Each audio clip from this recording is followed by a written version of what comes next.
আসসালামু আলাইকুম, শুভ সকাল। আমরা এখন কৃষকের মাঠে দেখতে পাচ্ছেন আশেপাশে শুধু সবজি আর সবজি, ফুলকপি, বাঁধাকপি, বিভিন্ন ধরনের শীতকালীন সবজি দেখা যাচ্ছে। আর রবি মৌসুমে বিশেষ করে এই সময়টাতে আমাদের কৃষকদের প্রতিটা ফসলি জমি সবুজে ভরে ওঠে। পিছনে দেখেন খালি সবজি আর সবজি।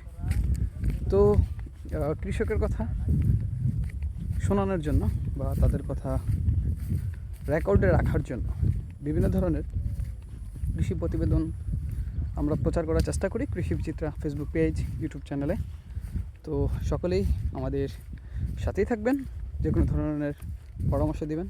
পিছনে দেখাই, এটা হচ্ছে আগাম টমেটো। শীতকালে যে টমেটোটা বাজারে পাওয়া যায় সেটার আগে আসবে এটার বাজার মূল্য ভালো পাবে। তো ভালো থাকবেন, সুস্থ থাকবেন, আমাদের সাথেই থাকবেন। নতুন আরেকটি প্রতিবেদনের জন্য আমরা এসেছি এক কৃষকের কাছে। ভিডিও আসবে কৃষি বিচিত্র ফেসবুক পেজ, ইউটিউব চ্যানেলে ইনশাল্লাহ। আসসালামু আলাইকুম।